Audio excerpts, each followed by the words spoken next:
ความรัก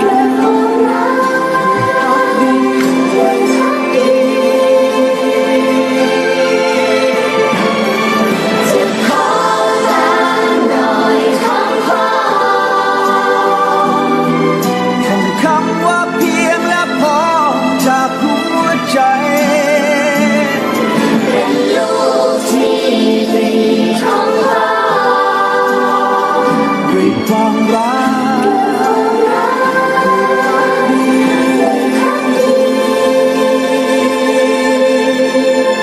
ด้วยความรักด้วยพักดี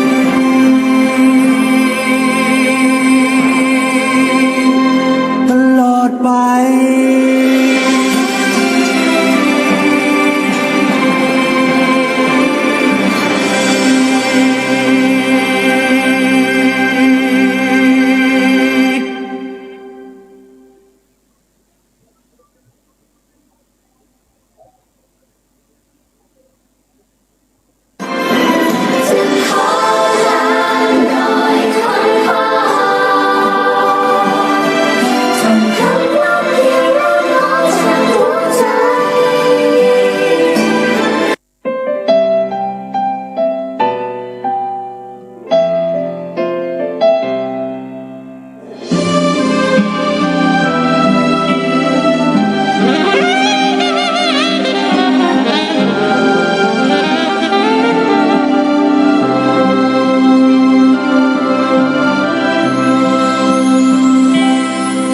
ทรงเป็น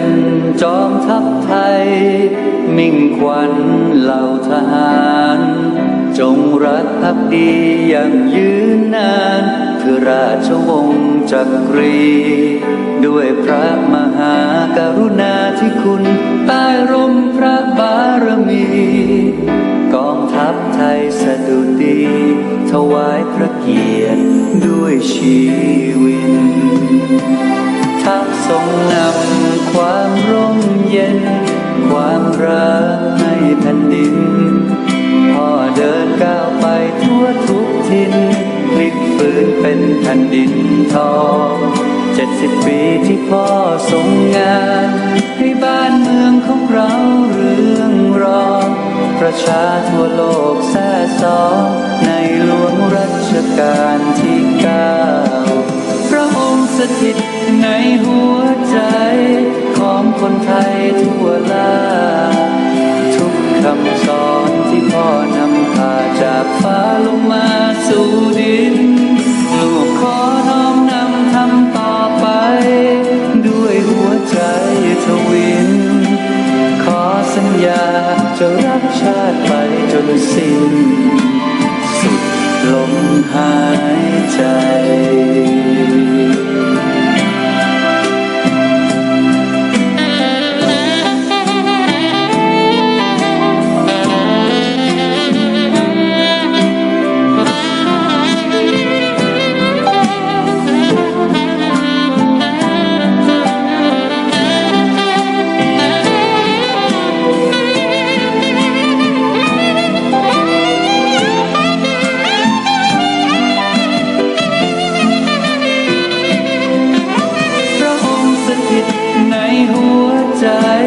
ของคนไทยทั่วลา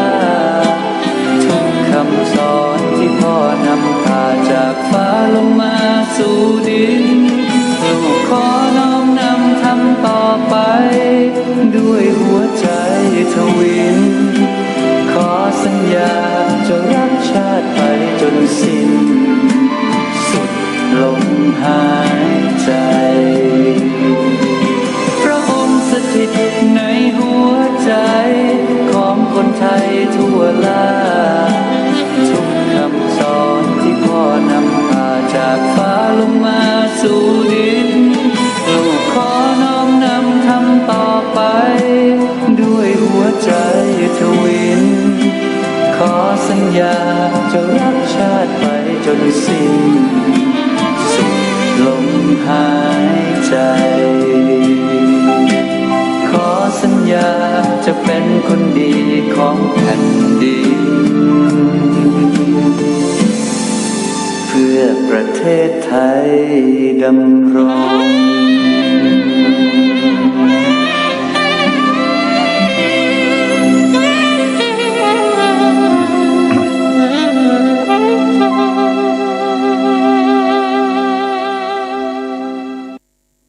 ขอถวายความเคารพพระมหาเถรานุเถระครูบาสังฆเจ้าทั้งหลายทุกตนทุกองค์เจริญสุขเจริญธรรมพุทธศาสนิกชนทั้งหลายที่ได้สดับรับฟัง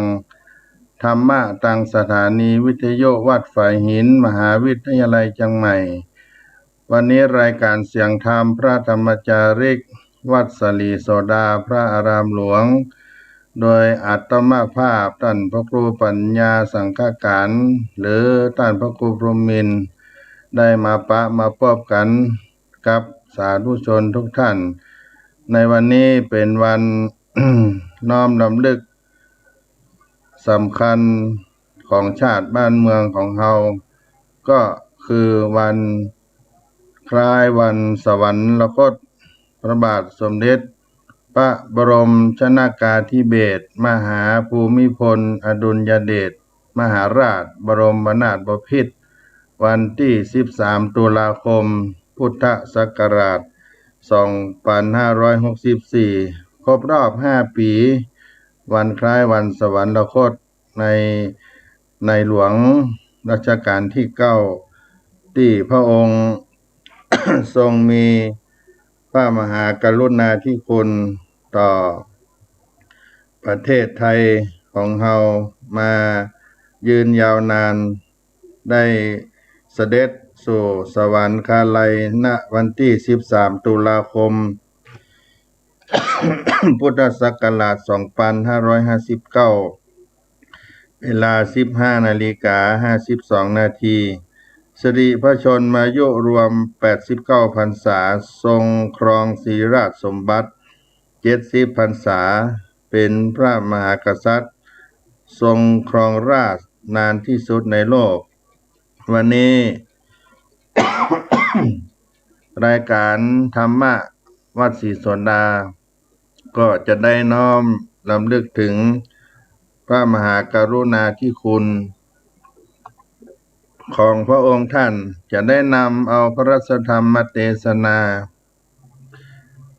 การทรงเสด็จสู่สวรรคาลัยน้อมรำลึกในพระมหากรุณาธิคุณศรัทธาญาติโยมได้นอบน้อมขับไหว้สักการะบูชาในพระราชธรรมเทศนาโดยพร้อมกันในวันนี้ก่อนที่จะได้สดับรับฟังพระธรรมเทศนาก็ขอเชิญชวนทุกท่านได้บูชาพระรัตนตรัยอันเป็นที่นอบน้อมขับไหว้ยึดถือเป็นสรณะสูงสุดในชีวิตของเฮาท่านทั้งหลายณโอกาสนี้ก่อนน้ออิมินาสกการเรนะตังพุทธังอภิปูชญามะอิมินาสการเรนะตังธัมมังอภิปูชญามะอิมินาสการเรนะตังสังฆังอภิปูชญามะอรหังสัมมาสัมพุทโธภควาพุทธังภควันตังอภิวาเทมิสวากขาโตภควตาธัมโมธัมมังนามัสสามิสุปฏิปันโนภควโตสาวกสังโฆสังฆังนะมามิหันธรรมยังพุทธัสสะภะคะวะโต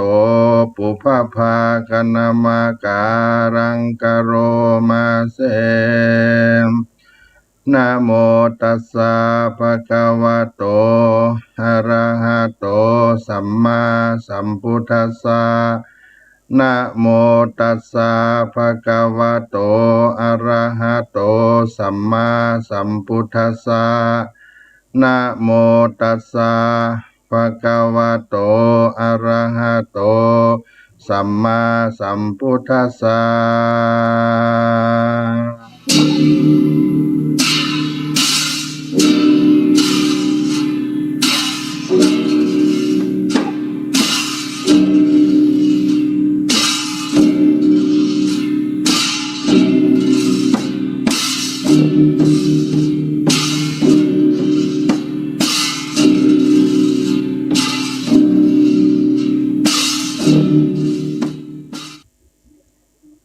าธุชนทุกท่านมีข้าวตอกดอกไม้เครื่องสักการะบูชาธูปเทียนได้ยกมือสามือไหว้บูชาพระราชธรรมเทศนาถวายเป็นพระราชกุศลในพระบาทสมเด็จพระเจ้าอยู่หัวในรัชกาลที่9พระบาทสมเด็จพระบรมชนกาธิเบศรมหาภูมิพลอดุลยเดชมหาราชบรมนาถบพิตรวันนี้เป็นวันคล้ายวันสวรรคตครบรอบ5 ปีวันที่13ตุลาคม2564ในนามของคณะสงฆ์วัดศรีโสดาคณะพระธรรมจาริกน้อมรำลึกในพระมหากรุณาธิคุณได้อัญเชิญพระราชธรรมเทศนาเรื่องการบูชาในพระมหากรุณาธิคุณทรงเสด็จสู่สวรรคตถวายเป็นพระราชกุศลแด่พระบาทสมเด็จเจ้าในหลวงรัชกาลที่9ณโอกาสนี้พรหมาจโรกาธิปติสหัมปติกัตอัญชลีอันทิวรังอาญาจทาสันติทาจตาปราสกาชาติกาเตเสตุธัมมังอนุกัมปิมังปะชัง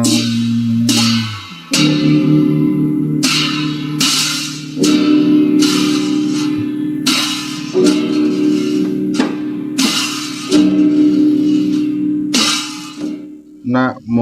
ตัสสะภะคะวะโตอะระหะโตสัมมาสัมพุทธัสสะ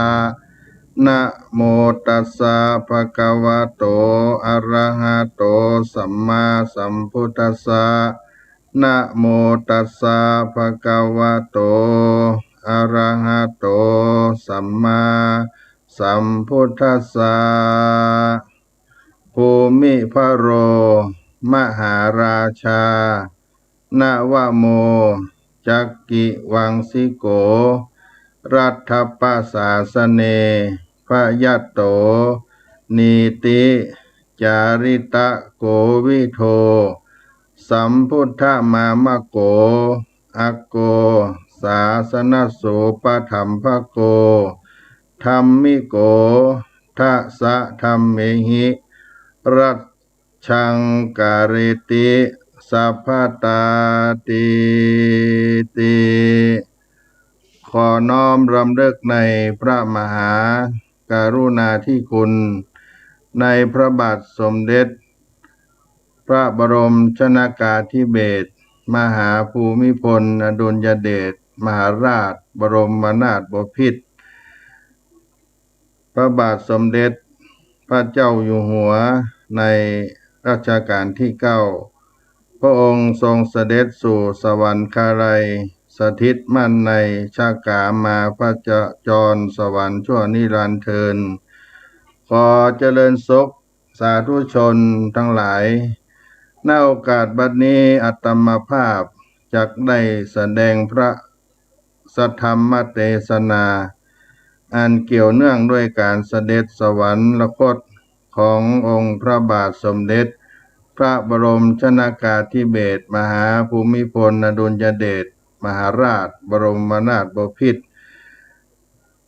ผู้เป็นที่รักยิ่งของปวงชนชาวไทยซึ่งทรงเสด็จสวรรคตเมื่อวันพฤหัสบดีที่13ตุลาคมพุทธศักราช2559เวลา 15:52 นาทีณโรงพยาบาลศิริราชเป็นที่นำความเศร้าโศกสลดมาแก่ปวงชนชาวไทยทั้งประเทศและทั่วโลกเปรียบประดุจแสงประทีปแห่งสยามประเทศได้ดับลงยังความมืดมิดปกคลุมทั้งชาติเสียงแส่ซ้องสรรเสริญเมื่อพระองค์เคยเสด็จผ่านจากที่เคยได้ยินคำว่าทรงพระเจริญทรงพระเจริญทรงพระเจริญกลับเงียบสนิทมีแต่คราบน้ำตาและสายตาที่มองขบวนพระบรมศพเสด็จผ่านด้วยความเงียบเหงาเศร้าโศก เป็นอย่างยิ่งน้ำตาแห่งปวงชนชาวไทยทั่วทั้งประเทศได้หลั่งไหลไปทั่วทุกภูมิภาคของประเทศไทยถ้าหากจะนำน้ำเหล่านั้นมารวมกันได้ก็คงหาสิ่งใดมาวัดเป็นปริมาณไม่ได้เพราะความที่พระองค์เป็นที่รักและเคารพของปวงชนชาวไทยทุกคนภาพตั้งครั้งอดีตตั้งแต่ครั้งอดีตที่ประชาชนได้เคยพบเห็นพระองค์เสด็จไปทรงช่วยเหลือพระสงฆ์นิกรของพระองค์ทั่วประเทศภาพที่เคยเห็นพระเสโทไหลอาบพระพักตร์ภาพที่เคยเห็นเสด็จตากฝนลุยน้ำลุยโคลนย่ำดินเสด็จผ่านแสงแดดจ้าไปภาพทรงงานอย่างที่ต่างๆทั้งกลางวันกลางคืนภาพเหล่านั้นจะไม่มีพระสงฆ์นิกรคนใดพบเห็นอีกแล้วพระองค์ทรงเป็นพระมหากษัตริย์ที่ทรงเหน็ดเหนื่อยกว่าพระมหากษัตริย์ทุกพระองค์บนโลกใบนี้ทรงมีโครงการอันเนื่องมาจากพระราชดำริที่ช่วยเหลือพระสงฆ์นิกรทุกหมู่เหล่ามากกว่า 5,000 โครงการหนึ่งในโครงการเหล่านั้นคือโครงการฝนหลวงซึ่งเป็นโครงการที่ก่อกำเนิดจากพระมหากรุณาธิคุณที่ทรงห่วงใยในความทุกข์ยากของพระสงฆ์นิกรในท้องถิ่นทุรกันดารที่ต้องประสบปัญหาขาดแคลนน้ำเพื่ออุปโภคบริโภคและเกษตรกรรมอันเนื่องมาจากภาวะแห้งแล้งพระองค์ทรงคิดค้นเทคโนโลยีฝนหลวงขึ้นมามิได้ยังประโยชน์ต่อพระสงฆ์นิกรไทยทุกหมู่เหล่าเท่านั้นแต่ยังเอื้อประโยชน์ต่อมวลมนุษยชาติทั่วไปด้วยดังนั้นจะเห็นได้ว่า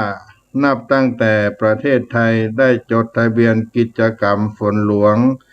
กับองค์การอุตุนิยมวิทยาโลกแห่งสหประชาชาติเป็นครั้งแรกเมื่อพุทธศักราช 2525 เทคโนโลยีฝนหลวงได้ถูกเผยแพร่เข้าสู่การยอมรับและถ่ายทอดตามคำร้องขอแก่สมาชิกที่มีกิจกรรมดัดแปลสภาพอากาศขององค์การอุตุนิยมวิทยาโลกรวม 28 ประเทศโดยเฉพาะอย่างยิ่งได้ถ่ายทอดโดยตรงให้กับมิตรประเทศทั้งในกลุ่มอาเซียน 5 ประเทศและประเทศอื่นๆเช่นประเทศศรีลังกาบังคลาเทศปากีสถานโอมานเป็นต้นรวมทั้งมีการแลกเปลี่ยนประสบการณ์ความเชี่ยวชาญและข้อมูลระหว่างกันกับประเทศสหรัฐอเมริกาแคนาดาออสเตรเลียอิตาลีฝรั่งเศสและสาธารณรัฐประชาชนจีนจนกระทั่งกลุ่มประเทศอาเซียนและองค์การอุตุนิยมวิทยาโลกยกให้ประเทศไทยเป็นศูนย์กลางการดัดแปลสภาพอากาศในภูมิภาคเขตร้อนตั้งแต่พุทธศักราช 2527 เป็นต้นมาองค์การอุตุนิยมวิทยาโลกจึงได้ทูลเกล้าทูลกระหม่อมถวายเครื่องหมายเชิดชูเกียรติเมื่อวันที่ 18 กุมภาพันธ์ พุทธศักราช 2540 ในฐานะที่พระองค์ทรงพระปรีชาสามารถและทรงเป็นผู้ริเริ่มบุกเบิกให้กิจกรรมดัดแปลสภาพอากาศให้เกิดฝนในภูมิภาคเขตร้อนมีความเป็นไปได้และก้าวหน้าจนถึงปัจจุบันนี้นอกจากนั้นรัฐบาลได้ตระหนักถึงพระปรีชาสามารถในทางเทคนิคจึงมีมติคณะรัฐมนตรีถวายพระเกียรติให้ทรงเป็นพระบิดาแห่งเทคโนโลยีไทย เมื่อวันที่12ธันวาคมพุทธศักราช2543ประกาศในราชกิจจานุเบกษาเมื่อวันที่22มกราคมพุทธศักราช2544และมีมติเลือกวันที่ทรงสาธิตปฏิบัติการฝนหลวงแก่นักวิทยาศาสตร์สิงคโปร์จากเขื่อนแก่งกระจานโดยใช้สนามบินบ่อฝ้ายอำเภอหัวหินจังหวัดประจวบคีรีขันธ์เป็นฐานปฏิบัติการจนประสบความสำเร็จเป็นที่อัศจรรย์และประจักษ์ในพระปรีชาสามารถต่อนักวิทยาศาสตร์สิงคโปร์และผู้เฝ้าทูลละอองธุลีพระบาทในวันนั้นเมื่อวันที่19ตุลาคมพุทธศักราช2515ให้เป็นวันเทคโนโลยีของไทยมีความสำคัญทางประวัติศาสตร์เทียบเท่าวันที่รัชกาลที่4เสด็จพระราชดำเนินไปทอดพระเนตรสุริโยปราคาณตำบลว่ากอจังหวัดประจวบคีรีขันธ์ในยามบ้านเมืองไม่เป็นปกติพระองค์ทรงเป็นที่เพิ่งและทรงแก้ปัญหาให้ประเทศชาติล่วงพ้นวิกฤตการณ์นั้นไปได้ทั้งในคราวที่บ้านเมืองประสบวิกฤตเศรษฐกิจครั้งร้ายแรงของชาติทำให้รัฐบาลต้องนำประเทศเข้ากู้เงินจาก IMF พระองค์ พระองค์ได้ทรงนำเศรษฐกิจพอเพียงมาแก้ปัญหาชาติจนเป็นแบบอย่างให้นานาประเทศนำไปปรับใช้อย่างหลายประเทศทั่วโลกจนถึงปัจจุบันเมื่อครั้งทรงครองราชย์ครบ50 ปีได้มีพระมหากษัตริย์จากทั่วทุกมุมโลกเสด็จมาเข้าร่วมพระราชพิธีฉลองสิริราชสมบัติ50 ปีในเดือนมิถุนายนพุทธศักราช2539จากประเทศที่มีพระมหากษัตริย์ทรงเป็นประมุขจำนวน15ประเทศจากทั้งสิ้น29ประเทศทั่วโลกโดยทรงมีพระประมุขเสด็จมาด้วยพระองค์เอง13ประเทศอีก12ประเทศทรงพระกรุณาโปรดเกล้าแต่งตั้งผู้แทนพระองค์ให้ปฏิบัติพระราชกรณียกิจแทนครั้งนั้นนับเป็นการชุมนุมพระประมุขจากประเทศต่างๆมากที่สุดในโลกพระองค์ทรงเป็นพระมหากษัตริย์ที่ครองราชย์สมบัติยาวนานที่สุดในโลกเป็นเวลา70 ปีกับ127 วันและในการทรงขึ้นครองราชย์นั้นนับว่ามีเหตุอัศจรรย์เกี่ยวกับพระองค์คือทรงขึ้นครองราชย์เป็นรัชกาลที่9ทรงครองราชย์วันที่9มิถุนายนปีพุทธศักราช2489เมื่อพระชนมายุได้19พรรษา19พระพรรษาทรงเสด็จสวรรคตปีพุทธศักราช2559ตรงกับปีคริสต์ศักราช2016เมื่อบวกรวมกันแล้วก็ได้เท่ากับเลข9ทั้งหมดก็นับว่าพระองค์ทรงมีความเป็นอัศจรรย์เกี่ยวกับเลข9ที่เป็นราชการของพระองค์ยิ่งนักเหตุการณ์ในวันที่เสด็จสวรรคตนั้นท้องฟ้าเหนือโรงพยาบาลศิริราชท้องฟ้าเหนือโรงพยาบาลศิริราชมีเมฆปกคลุมเกือบทั้งหมดแต่เฉพาะตรงดวงอาทิตย์นั้นกลับมีแสงจากดวงอาทิตย์ส่องสว่างจ้าลงมายังโรงพยาบาลในเวลาเดียวกับที่ทรงสวรรคตเหมือนจะเป็นนิมิตหมายแห่งการเสด็จไปอย่างสมพระเกียรติยิ่งนักในสวงสวรรค์วันถัดมาหลังจากที่ทรงเคลื่อนพระบรมศพมาประดิษฐานณพระบรมมหาราชวังแล้วในค่ำคืนนั่นเองเ เป็นวันที่พระจันทร์เต็มดวงก่อนวันออกพรรษา1 วัน เวลาประมาณ 19:19 นาทีขณะที่ประชาชนยังเฝ้ารอถวายความอาลัยอยู่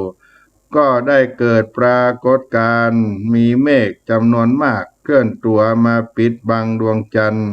คล้ายพระจันทร์ทรงกลดแต่บัดใจทรงกลดเหมือนที่ทุกคนเคยเห็นแต่เป็นรูปทรงหัวใจ2 ดวงทับซ้อนกันค่อยๆเคลื่อนตัวมาปิดบังพระจันทร์ทำให้ประชาชนต่างส่งเสียงอัศจรรย์พร้อมทางสะอื้นร่ำไห้ด้วยความอัศจรรย์ยิ่งนักนี่เป็นอัศจรรย์แห่งผู้มีบุญโดยแท้หลังจากที่ข่าวเสด็จสวรรคตแพร่ออกไปสมเด็จพระราชาธิบดีจิกมี่เคเซอร์นำเกียววังซกแห่งราชอาณาจักรภูฏานพร้อมด้วยพระบรมวงศานุวงศ์คณะสงฆ์เจ้าหน้าที่ระดับสูงของรัฐบาลพร้อมทั้งประชาชนชาวภูฏานได้จุดประทีป 1,000 ดวงณวิหารเอนราแห่งทาชิโซทาชิโชซองในกรุงทิมพูเมืองหลวงของภูฏานและสวดมนต์เพื่อระลึกถึงพระบาทสมเด็จพระเจ้าอยู่หัวพระบรมชนกาธิเบศรมหาภูมิพลอดุลยเดชมหาราชบรมนาถบพิตรพร้อมทางทรงได้จัดพิธีสวดรำลึกเป็นกรณีพิเศษและให้จุดดวงประทีปทั่วทุกวิหารศักดิ์สิทธิ์ทั่วราชอาณาจักรทั้งยังทรงประกาศให้วันที่ 14 ตุลาคมนั้นเป็นวันแห่งการไว้อาลัยของชาวภูฏานทั้งประเทศด้วยจากนั้นวันที่ 15 ตุลาคมพุทธศักราช 2559 พระองค์ทรงเสด็จมาประเทศไทยพร้อมด้วยสมเด็จพระราชินีเจนซุนเพมาวังสุขและพระโอรสเสด็จพระราชดำเนินมาทรงวางพวงมาลาถวายณพระที่นั่งดุสิตมหาปราสาทนายปีเตอร์ทอมสันประธานสมัชชาใหญ่สหประชาชาติก่อนที่การประชุมจะเริ่มขึ้นได้ขอให้ที่ประชุมสมัชชาใหญ่องค์การสหประชาชาติและคณะมนตรีความมั่นคงแห่งสหประชาชาติยืนไว้อาลัยต่อการสวรรคตของพระบาทสมเด็จพระเจ้าอยู่หัวพระบรมชนกาธิเบศรมหาภูมิพลอดุลยเดชมหาราชบรมนาถบพิตรเป็นเวลา1 นาทีพระราชินีอลิซาเบธที่ 2แห่งสหราชอาณาจักรทรงมีพระราชสารส่วนพระองค์แสดงความเสียพระราชฤทัยอย่างที่สุดมายังสมเด็จพระนางเจ้าสิริกิติ์พระบรมราชินีนาถและสมเด็จพระบรมโอรสาธิราชสยามกุฎราชกุมารในขณะนั้นได้ถวายความอาลัยต่อพระบาทสมเด็จพระเจ้าอยู่หัวในหลวงรัชกาลที่ 9เป็นยิ่งนักประธานาธิบดีบารักโอบามาของสหรัฐอเมริกาได้ออกแถลงการสรรเสริญพระบาทสมเด็จพระเจ้าอยู่หัวพระบาทสมเด็จพระบรมชนกาธิเบศรมหาภูมิพลอดุลยเดชมหาราชบรมนาถบพิตรเมื่อครั้งอยู่ในพระบรมโกศเมื่อยังทรงพระชนชีพอยู่ทรงเป็นพระราชสมภารเจ้าตั้งแต่ทรงได้รับมูรธาภิเษกและตรัสปฐมปฐมองค์การว่าเราจะครองแผ่นดินโดยธรรมเพื่อประโยชน์สุขแห่งมหาชนชาวสยาม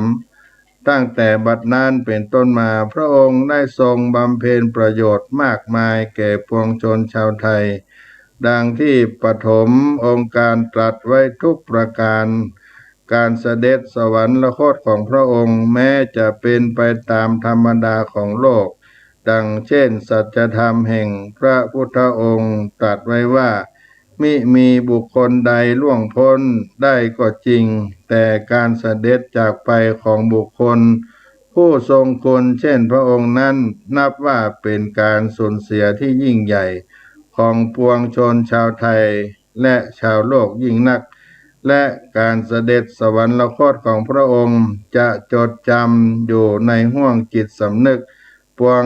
ชนชาวไทยไปตราบนานเท่านานในท้ายที่สุดแห่งพระรัตธรรมเทศนานี้พอสรุปเป็นคำกลอนการส่งสู่สวรรคาลัยพระบาทสมเด็จพระเจ้าอยู่หัวในรัชกาลที่9ไว้ดังนี้13ตุลา59วันสุดเศร้าวิปโยคไทยเศร้าโศกทั่วแคว้นแดนสยามข่าวสิ้นพระชนองค์ภูมิพลผู้ลือนามกษัตริย์สยามผู้เกรียงไกรองค์ราชันตั้งแต่อุบัติทรงขจัดไปทุกทั่วล่าทรงอุบัติมาเพื่อคนไทยเป็นแม่นมั่นขจัดทุกบำรุงสุขสารพันทุกสิ่งสรรทุกหยาดเหงื่อเพื่อคนไทยข่าวจากไปสู่สวรรคาลัยเหมือนสายฟ้าพิฆาตมาเหล่าพระศกนิกรสลบสลายน้ำตานองทั่วแคว้นแผ่นดินไทยเสียงพิไรรำพันดังก้องโลกาอนิจจาความสัตย์จริงแห่งพุทธะเป็นวัฏฏะแห่งชีวิตมิพ้นหนาทุกชีวิตมีเกิดและตายในสังสาราแม้พุทธามิพ้นได้ทุกตัวตนขอจงเสด็จนิวัตกลับณสวงสวรรค์อเนกอนันต์วิมานทิพย์คืนอีกหนขอเสวยสุขเพราะบารมีบำเพ็ญตนเป็นสุขล้นณทิพย์วิมานสรานเทินขอถวายพระพรในนามวัดศรีโสดาพระอารามหลวงจังหวัดเชียงใหม่คณะพระธรรมจาริกเทศนาปริโยสาเนเป็นในการเป็นที่สุดแห่งพระธรรมเทศนานี้อัตมภาพในนามคณะสงฆ์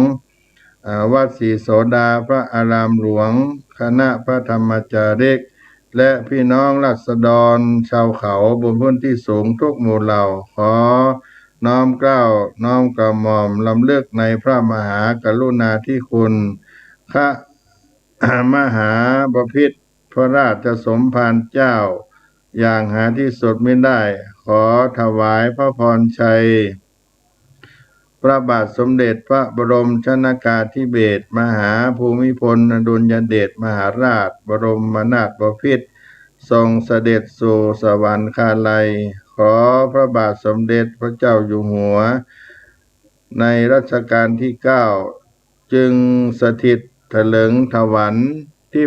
พยสมบัติในสวงสวรรค์ยิ่งยืนนานเทินแสดงพระรัตธรรมเทศนามาก็เห็นสมควรแก่เวลาก็ขอยุติลงเพียงเท่านี้เอวังก็มีด้วยประการฉนี้สาธุสาธุสาธุ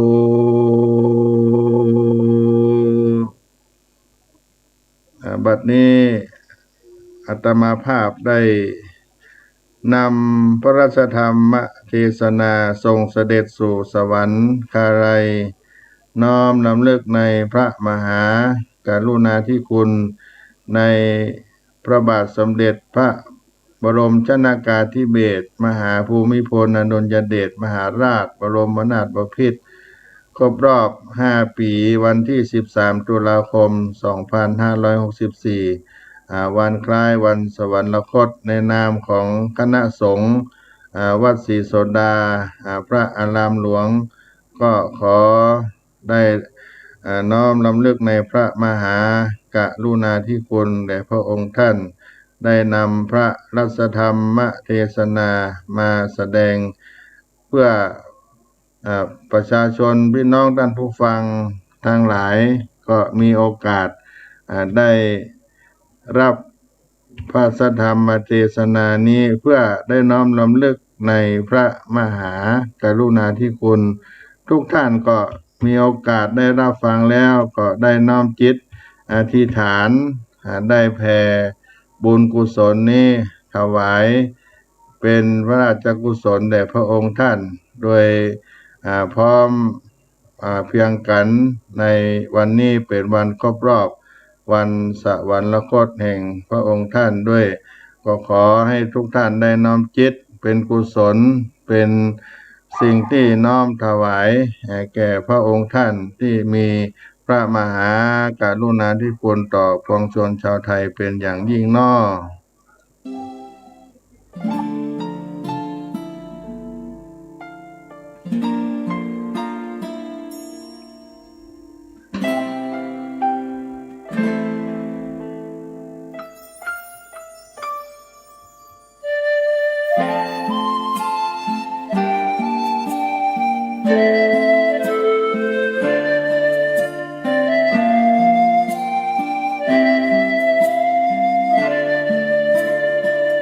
นั่งเบิ่งเทียนชัยที่จุดไว้หน้ารูปในหลวงหลานน้อยมาทวงว่าเป็นหยังลุงจึงร้องไห้เช็ดน้ำตาบ่ทันจักสิบอกหลานว่าจังได้ตั้งแต่ในหลวงจากไปหัวใจก็จุกน้ำตาชาตินี้เกิดมาก็ท่องคำว่าทรงพระเจริญแม่พ่อพาเอิญพระเจ้าอยู่หัวกราบไหว้เด้อลาคนไทยทั้งแผ่นดินนี้บารมีในหลวงรักษา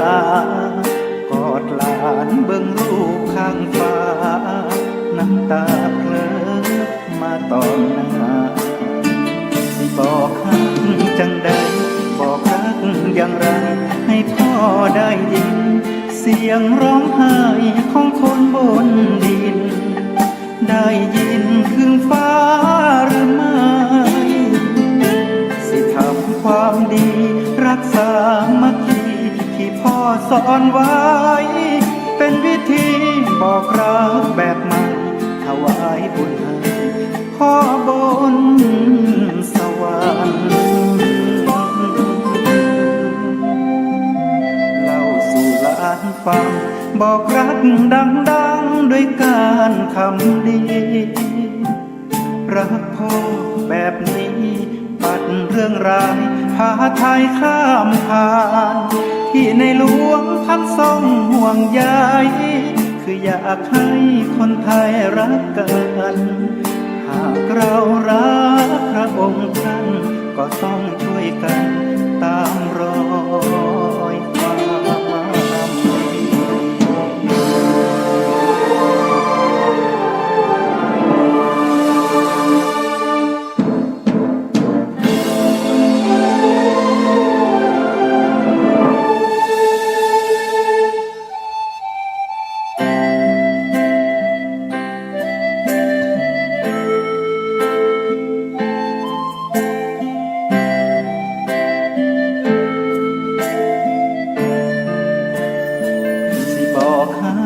จังใดบอกรักอย่างไรให้พ่อได้ยินเสียงร้องไห้ของคนบนดินได้ยินคืนฟ้าหรือไม่สิทำความดีรักษามัคคีที่พ่อสอนไว้เป็นวิธีบอกรักแบบใหม่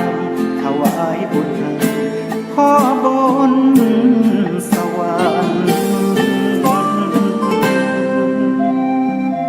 เล่าสู่หลานฟังบอกรักดังๆด้วยการคำดีรักพ่อแบบนี้ปัดเรื่องร้ายพาไทยข้ามผ่านที่ในหลวงท่านทรงห่วงใยคืออยากให้คนไทยรักกันหากเรารักพระองค์ท่าน ก็ต้องช่วยกันตามรอยความดี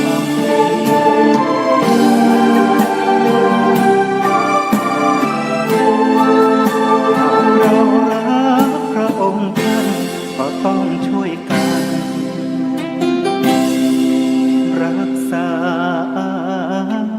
มัคคี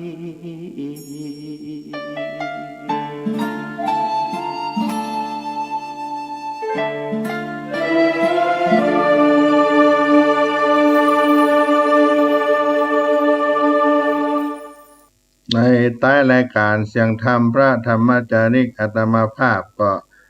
จะได้สวดพระพุทธมนต์และก็จะฮือปอนกับศรัทธาญาติโยมในช่วงใต้รายการนี้เป็นที่ปริโยสารแห่งการได้น้อมรำลึกในพระมหากรุณาธิคุณทรงเสด็จสู่สวรรคาลัยในพระบาทสมเด็จพระ